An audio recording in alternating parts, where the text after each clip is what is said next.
আল্লাহর নবী সরকারে দো আলম নবী দাঁড়িয়ে আছেন।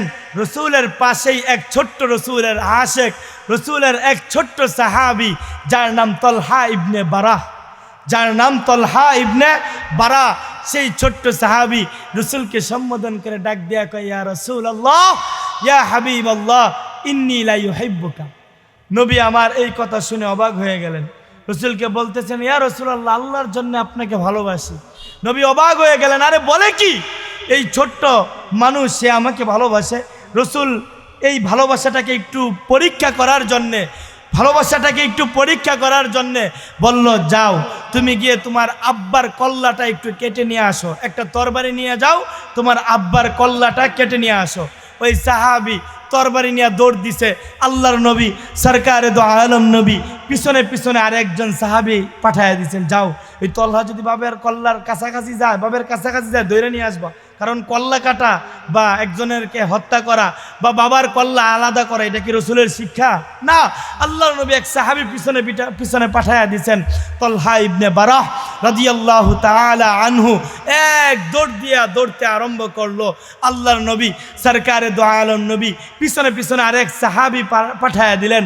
যখনই তলহা ইবনে বারাহ বাবার কাছাকাছি গেল, সঙ্গে সঙ্গে ওই সাহাবি ধরে তলহা ইবনে বারাকে রসুলের কাছে এনে ডাক দিয়ে বলতেছে, ইয়া রাসূলুল্লাহ, ইয়া হাবিবাল্লাহ, আসলেই তলহা ইবনে বারাহ বাবার কল্লা কাটার জন্যে সে একেবারে বাবার নিকটে চলে গেছে।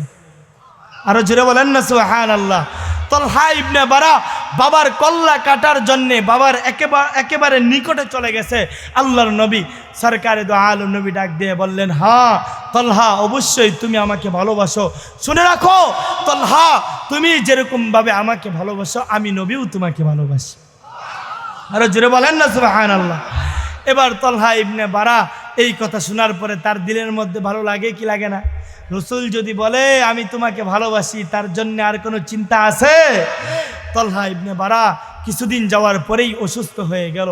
আল্লাহর নবী সরকারে দো আলম নবীর কাছে যখন সংবাদ আসলো তার এই ছোট্ট আশেকে রাসূল, তার এই ছোট্ট আশেক অসুস্থ হয়ে গেছে, নবী আমার রহমাতুল লিল আলামিন, নবী আমার শফিউল মুজনিবিন, নবী আমার আফতাবে নবুয়ত, নবী আমার ফখরে মওজুদাত, নবী আমার আহমদ মুস্তফা, নবী আমার মোহাম্মদ মুস্তফা সাল্লাল্লাহু আলাইহি ওয়াসাল্লাম ওই তলহা ইবনে বারার বাড়িতে চলে গেলেন।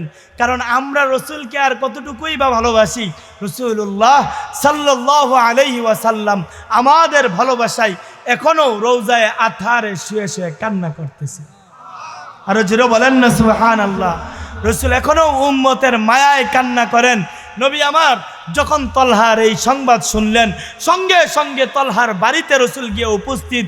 রাসূলুল্লাহ সাল্লাল্লাহু আলাইহি ওয়াসাল্লাম তলহা ইবনে বারাকে দেখতে চলে গেলেন তার বাড়িতে। তলহাকে রসুল কুলে নিলেন, কুলে নিয়ে ডাক দিয়ে বলতেছেন, তলহা আল্লাহর উপর ধৈর্য ধারণ করো। তলহা রাদিয়াল্লাহু তাআলা আনহু কান্না করে দিলেন। আল্লাহর নবী সরকারে দো আলম নবী তলহা ইবনে বারাকে দেখার পরে তার তলহা ইবনে বারার বাবা মার কানে কানে গিয়ে বললেন, তলহা হয়তো আর বেশি দিন বাঁচবে না, আমার তলহা অল্প সময়ের মধ্যেই সে দুনিয়া ছেড়ে চলে যাবে। আল্লাহর নবী সরকারে দো আলম নবী এই কথা বলে তলহার বাড়ি থেকে চলে গেলেন। এই অবস্থা যখন তলহা ইবনে বারা দেখলেন, বাবা মাকে ডাক দিয়ে বললেন, ও আমার প্রাণের বাবা মা, রাসূলুল্লাহ সাল্লাল্লাহু আলাইহি ওয়াসাল্লামকে দেখলাম, আপনাদের কানে কানে কি যেন বলতেছিল, একটু কি আমাকে বলবেন? এবার তলহা ইবনে বারার বাবা মা বলতে চায় না।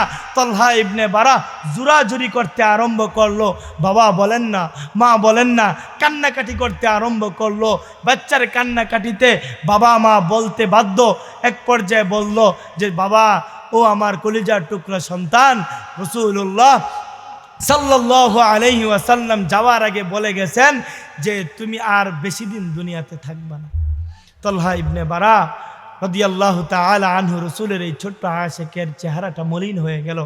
এবার সান্ত্বনার বাণী শুনে রাসূলুল্লাহ যেই সান্ত্বনার বাণী শোনায় গেছেন, বাবা মা তলহার বাবা মা সেই সান্ত্বনার বাণী শোনাতে আরম্ভ করলেন। রাসূলুল্লাহ সাল্লাল্লাহু আলাইহি ওয়াসাল্লাম যাওয়ার আগে একটা কথা বলে গেছেন। সেই কথাটি হলো যে রসুল বলেছেন, তোমার ইন্তেকালের পরে রাসূলুল্লাহ সাল্লাল্লাহু আলাইহি ওয়াসাল্লাম স্বয়ং নিজে তোমাকে গোসল করাবে। বলেছেন রসুলকে আমরা সংবাদ জানাইতাম, রসুল নিজে তোমার গোসল করাবে, রসুল নিজের হাতে তোমাকে কবরস্থ করবে, রসুল নিজে তোমার জানাজা পড়াবে। পড়েন সুবহানাল্লাহ। তালহা ইবনে বারা একেবারে ডাইরেক্ট বলে দিলেন, না, রসুলকে আসতে না করবেন। বাবা মা শুনে অবাক হয়ে গেল, আরে তালহা ছোট মানুষ, এটা কি বলে? রসুল সাল্লাল্লাহু আলাইহি ওয়াসাল্লাম তার বাড়িতে আসবে, রসুল তার মৃত্যুর সংবাদ শুনে রসুল নিজে এসে জানাজা পড়াবে, রসুল নিজের হাতে গোসল করাবে, রসুল নিজের হাতে রসুল নিজের হাতে তাকে কবরস্থ করবে, আর সে না করতেছে। আল্লাহু আকবার, আল্লাহু আকবার। তালহা ইবনে বারা যেই উত্তর দিয়েছে, হাদিসের কিতাবে এখনো স্বর্ণ অক্ষরে লিখিত, আল্লাহু আকবার। তালহা ইবনে বারা যেই সুন্দর চমৎকার উত্তর দিয়েছে, সেই উত্তরটি এরকম ছিল যে, বাবা ও আমার মা, আমি কিসের জন্য না করেছি জানেন? কারণ হলো আমাদের বাড়িতে আসার মাঝখানে এক ইহুদির বাড়ি পড়ে। এই ইহুদি রাসূলুল্লাহকে অনেক বেশি কষ্ট দেয়। আমার ভয় হয় রাসূলুল্লাহ যখন আমার বাড়িতে আসতে যাবেন, তখন ওই ইহুদির বাড়ি অতিক্রম করেই আসতে হবে।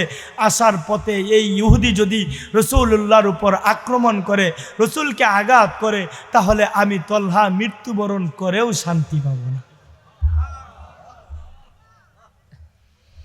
আমি তালহা মৃত্যুবরণ করেও শান্তি পাব না। আমি তালহা মৃত্যুবরণ করেও আমার রূহকে বুঝাইতে পারবো না। আমার রূহটা ব্যথায় ব্যতীত হয়েই থাকবে। ও মুহতারাম হাজিরিন, তালহা ইবনে বারার মৃত্যু হয়ে গেল।